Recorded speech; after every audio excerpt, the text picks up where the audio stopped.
అందరికీ నమస్కారం. Just 2 minutes time లేదు మనకి. జాతిని ఉద్దేశించి ప్రసంగించేది కూడా ఏం లేదు ఇక్కడ, ఎందుకంటే అందరు మాట్లాడి రాళ్ళడు. సో రెండు విషయాలు మనం ప్రధానంగా ఫోకస్ చేయాల్సింది. ఇప్పుడు వాడు రావద్దు అంటే వాడు ఆగడు, ఎందుకంటే వాడు అలవాటు పడ్డాడు, వాడికి ఇక్కడ రుచి దొరికింది. సో టేస్ట్ అద్భుతంగా ఉంది, వాడు వస్తాడు, వాడు ఇక్కడే ఉండడానికి ప్రయత్నం చేస్తాడు. సో అడ్డుకోవాల్సింది ఎవరు, ఒత్తిడి తేవాల్సింది ఎవరి మీద? మన ప్రభుత్వాల మీద మనం ఒత్తిడి తీసుకురావాలి, మన రాజకీయ వ్యవస్థ మీద మనం ఒత్తిడి తీసుకురావాలి, తెలంగాణలో ఉన్న పార్టీల మీద ఒత్తిడి తీసుకురావాలి. మీరు ఎటువైపు ఉన్నారన్నది మనం డిసైడ్ చేయాలి, అంటే ఒత్తిడి తీసుకురావాలి వాళ్ళ మీద. వాళ్ళు డిసైడ్ చేయాలి, మీరు తెలంగాణ వాదం వైపు, తెలంగాణ వైపు ఉన్నారా, మీ వాదం మార్వాడి లేదు మార్వాడీల వైపు ఉన్నారా, మార్వాడీల వైపు ఉన్నారా, తెలంగాణ వాదం వైపు ఉన్నారా? సో మీరు తేల్చాలి, నిర్ణయించాలి. మీరు మీ మేనిఫెస్టోల్లో లేకపోతే మీ పార్టీ సిద్ధాంతాల్లో మీరు దాన్ని తేల్చాలి. జాతీయవాదం పేరు చెప్పి మార్వాడీలను ముందు పెడుతున్నారు. ఎంత మోసం అది! తెలంగాణ మీద దాడి అది ఒక రకంగా చెప్పాలంటే. మేము ఎలాగైనా సరే తెలంగాణలో అధికారంలోకి వస్తాం, ఏం చేసైనా సరే అధికారంలోకి వస్తాం అని ఒక పార్టీ మాట్లాడుతున్నది, బీజేపీ మాట్లాడుతున్నది. సో ఏం చేసైనా సరే తెలంగాణకు వస్తాం అంటున్నారంటే ఏం చేసి వస్తారు? అంటే తెలంగాణ ప్రజల మీద మార్వాడి వాళ్ళతో యుద్ధం చేయించి అధికారంలోకి వస్తారా? ఆ కల్చర్ని మా మీద రుద్ది అధికారంలోకి వస్తారా? సో మీరు స్పష్టం చేయాలి, మీరు ఎటువైపు ఉన్నారో. మీ వాదం అదే అయితే చెప్పేయండి, ఇబ్బంది ఏం లేదు. సో మా వాదం మార్వాడి వాదం, మార్వాడీలు దేశభక్తులు, తెలంగాణ వాళ్ళు అర్బన్ నక్సలైట్లు దేశద్రోహులు, తేల్చేయండి. సింపుల్, ఒకటే లైన్తో అయిపోద్ది. మేమేమనం మిమ్మల్ని, ప్రజలు డిసైడ్ చేసుకుంటారు. అండ్ కాంగ్రెస్ ఇప్పుడు రీసెంట్గా 680 కోట్లకు సంబంధించిన ఒక టెండర్ రీసెంట్గానే వచ్చింది. స్కూల్ పిల్లల రెసిడెన్షియల్ స్కూళ్ళు, మోడల్ స్కూళ్ళు, వీటిలో ఉన్న ఈ అన్నింటికి సంబంధించిన ఒక టెండర్. అది దాదాపు 680 కోట్ల టెండర్. దాంట్లో క్లాత్, అంటే మన స్కూల్ పిల్లల డ్రెస్సులకు సంబంధించిన క్లాత్కి సంబంధించిన ఒక టెండర్ వచ్చింది. ఈ ప్రభుత్వం ఎవరికి ఇచ్చింది ఆ టెండరు? మఫత్లాల్ అనే ఒక గుజరాతీ కంపెనీకి ఇచ్చింది. 680 కోట్లు మొత్తం, అన్ని బూట్లు కానీ, ట్రంక్ పెట్టెలు కానీ, ప్లేట్లు, ఇవన్నీ దాంట్లో క్లాత్. అంటే దాదాపుగా ఒక 100-200 కోట్లకు సంబంధించిన టెండర్ అది. ఇందులో 2,97,00,000 మీటర్ల క్లాత్ అవసరం ఉంటే ఇందులో 2,47,00,000 మీటర్ల క్లాత్ మఫత్లాల్కి ఇచ్చింది. మరి ఎవడి మఫత్లాల్? ఎక్కడోడు? గుజరాతీ. జస్ట్ ఒక 55 లక్షల మీటర్ల క్లాత్ ఏమో ఇక్కడ తెలంగాణ హ్యాండ్లూమ్ సంబంధించిన టెస్కోకి ఇచ్చినారు. అంటే టెస్కో ఆ మాత్రం పని చేయలేకపోతుందా? టెస్కో చేయలేకపోతుందంటే ఎవరి నిర్లక్ష్యం వల్ల అది? అదేదో పని, అదే మొత్తం క్లాత్ అంతా తెలంగాణ ప్రజలతోనే యుద్ధ ప్రాతిపదికన చేయిస్తే అద్భుతంగా ఉండేది కదా, వీళ్ళ జీవితాలు బాగుపడేవి కదా. మరి కాంగ్రెస్ ఏం దీనికి ఏం భిన్నంగా లేదు. అందుకే మీ వాదం ఏంటో కూడా తేల్చాలి. మీ తెలంగాణ వాదమా, సేమ్ వాళ్ళ లెక్క మార్వాడి వాదమా, ఏ వాదమా మీరు తేల్చాలా. దొంగలు వీళ్ళంతా ఒకటే దగ్గర ఉన్నారు. ఎందుకనంటే వీళ్ళు మొత్తం రియల్ ఎస్టేట్ చేసేదంతా వీళ్ళతోనే కదా. మేము రీసెంట్గా తిరుమలగిరి దగ్గర 8 ఎకరాల భూమి, ఆ 8 ఎకరాల భూమి purely government land, overlap survey number అది. ఇటేమో బాలనగరు, ఇటేమో తిరుమలగిరి. సో అదొక నియోజకవర్గం, ఇదొక నియోజకవర్గం కిందికి వస్తుంది. అది ఓవర్లాప్ అయిన సర్వే నెంబర్. ఈ సర్వే నెంబర్ ప్రకారం చూసినా, ఈ సర్వే నెంబర్ ప్రకారం చూసినా అది ప్యూర్లీ గవర్నమెంట్ ల్యాండ్. మన లీడర్లు అంతా కలిసి ఓ మార్వాడి వాని చేతిలో పెట్టి 8 ఎకరాల దొంగలు.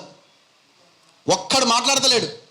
నేను ఆ రోజు ఆ ల్యాండ్ లొకేషన్ దగ్గరికి వెళ్ళి ఎంఆర్ఓకి, ఆర్డీఓకి, సర్వేయర్కి అందరికీ ఫోన్లు చేస్తే మొత్తం దొంగతనం అంతా బయటపడ్డది ఒక గంట వీడియోలో. ఎంపీ అంటాడు, రేపు వస్తా నేను టెంట్ వేస్తా అంటాడు. ఓవర్ రాలే ఆడికి ఇంతవరకు. 8 ఎకరాల భూమికి ఇంకా అట్లే బ్లూ షీట్లు వేసి ఉన్నాయి.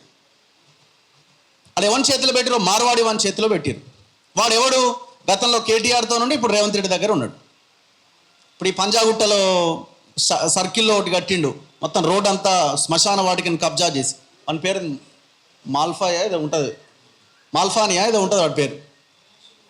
సో ఇవన్నీ అవే కంపెనీలు, ఈ రియల్ ఎస్టేట్ కంపెనీలతో మొత్తం వ్యాపారమే వెళ్ళేది. ఇక బీఆర్ఎస్ గురించి మనం కొత్తగా చెప్పాల్సిన అవసరమే లేదు. 10 yearsలో జరిగిన విధ్వంసం మొత్తం వాళ్ళతోటే. బెంగళూరు రోడ్డు, గుజరాత్ తోడు, మొత్తం పక్క రాష్ట్రాల రియల్ ఎస్టేట్ కంపెనీలే. సో ఇంత దారుణంగా ఉన్న తర్వాత తెలంగాణ ప్రజలు ఎవరి మీద ఒత్తిడి తీసుకురావాలా? ఈ రాజకీయ వ్యవస్థ మీద ఒత్తిడి తీసుకురావాలా.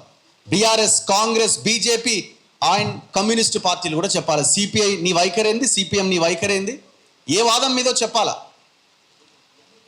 ఏమనంటే దేశం అంతా ఒకటే, బతకడానికి రావచ్చు. ఎవరు రావద్దన్నారు బతకడానికి మీరు రావచ్చు, మేము పోవచ్చు, మనము పోవచ్చు.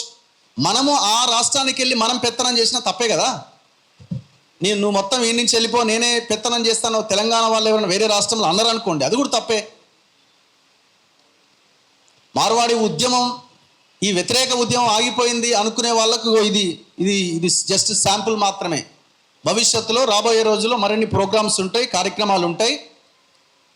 మా మా మా ప్రెషర్ అంతా మీ పార్టీల మీదనే. మీరేంటో తేల్చాలా. మీరు అటా ఇటా హైదరాబాద్లో వాళ్ళ ఓట్లు ఉన్నాయి కాబట్టి మేము అటు ఇటు మాట్లాడితే తేడా అవుతుందంటే 90% తెలంగాణ వాళ్ళ ఓట్లు పోతాయి. మరి తెలుసుకోండి, తెలంగాణ ప్రజల 90% ఓట్లు కావాలన్నా, లేకపోతే ఆ మార్వాడీల 1-2% ఓట్లు కావాలన్నా మీరు తెలుసుకోవాలి. మాకు మీ ఓట్లతో అవి చాలనుకుంటే అటే ఉండు. సో ఈ పార్టీలు మారే అవకాశం కూడా లేదు. వీళ్ళు ఇంతే ఉంటారు. ఎందుకంటే వీళ్ళు పైసలకు అలవాటు పడ్డారు, దోపిడీకి అలవాటు పడ్డారు, పూర్తిగా అందులో కూరుకుపోయారు వీళ్ళు. ఇక అది లేకపోతే బతకలేరు వీళ్ళు. సో కాబట్టి ఒక ఆల్టర్నేట్ రాజకీయ వ్యవస్థను మనం ఏర్పాటు చేసుకుంటే తప్ప, అది తెలంగాణ సోయితో ఉన్న సిస్టమ్ ఏర్పాటైతే తప్ప ఈ పరిస్థితిలో మార్పు లేదు. ఆ దిశగా ఈ పోరాటం జరగాలి, ఆ ప్రయత్నం జరగాల్సిన అవసరం ఉంది, జరుగుతుందన్న నమ్మకంతో ముగిస్తున్నా. Thank you. Thank you Raghu. దూద్ కా దూద్ పానీ కా పానీ అయ్యి చెప్పి పడేసిండు రఘు. మొత్తం ఎటు సైడ్ ఉంటారు? దొంగల వైపు ఉంటారా, నిజంగా తెలంగాణ అస్తిత్వం వైపు ఉంటారా?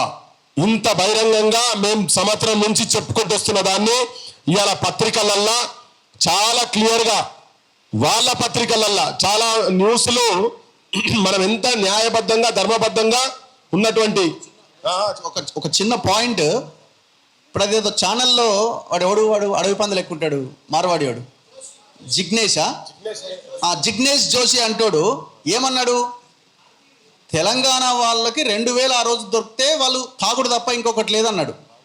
వాడిని బట్టలు ఇప్పి మొత్తం హైదరాబాద్ అంతా, తెలంగాణ అంతా తిప్పి కొట్టాలి కదా మనం. ఒక్క పార్టీ వాడన్నా మాట్లాడిండా? చివరికి ఆడు ఏడ మునిగి ఏడ తేలిండు? ఆ ఛానల్లో మునిగితే వాడు కిషన్ రెడ్డి ఏదో ఫంక్షన్లో తేలిండు. వాడు సిగ్గు శరం ఉండాలి మీకేమన్నా కొంచెం అన్న. అట్లాంటి దుర్మార్గమైన ఆలోచనతో మాట్లాడిన వాడితోని మీరు మీటింగ్ షేర్ చేసుకుంటున్నారంటే మీరు మనుషులేనా అసలు? తెలంగాణ వాళ్ళ ఓట్లు మీకు ఎందుకో చెప్పాలి. వాళ్ళే కాదు, వాళ్ళ మీటింగ్లో షేర్ చేసుకోవడం ఒక ఎత్తు అయితే, ఈ సైలెంట్గా ఉన్న ఈ బీఆర్ఎస్, కాంగ్రెస్ వీళ్ళు కూడా దొంగ పార్టీలు, వాళ్ళతో చేతులు కలిపినట్టే.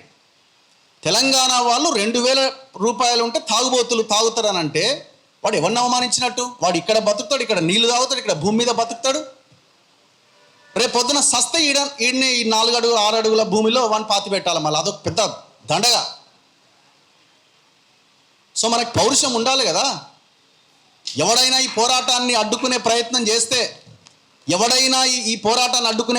చేస్తే వాడు తెలంగాణ ద్రోహి కింద మనం ముద్రేయబోతున్నాం. సో ఇది జరగకపోతే తెలంగాణకి భవిష్యత్తు లేదు. పెద్ద కుట్ర ఉన్నది. ఈ సర్ ప్రక్రియలో కూడా చాలా పెద్ద కుట్ర ఉన్నది. మొత్తం ఇంటర్ డిస్ట్రిక్ట్, మన ఓటు పక్క జిల్లాలో ఉండి హైదరాబాద్లో కూడా ఓటు ఉంటే మన ఓటు కూడా బిక్తున్నారు. అదే వేరే రాష్ట్రంలో ఓటు ఉండి ఇక్కడ ఓటు ఉంటే 2 ఓట్లు ఉంటున్నాయి వాళ్ళకి. ఇది ఎట్లా? గుజరాత్ తోటి ఆడుంటుంది, ఈడుంటుంది, చివరికి ఆంధ్ర వాళ్ళది అక్కడ ఉంటుంది, ఇక్కడ ఉంటుంది. అంటే హైదరాబాద్ కేంద్రంగా వాళ్ళు రాజకీయ పెత్తనం మన మీద చేయబోతున్నారు. ఈ పోరాటంలో ఓ 4 ప్రాణాలు పోయినా పర్లే, ఈ తెలంగాణ కోసం మనం కలబడి నిలబడాల్సిన అవసరం ఉన్నది, తెలంగాణని కాపాడుకోవాల్సిన అవసరం ఉన్నది. Thank you.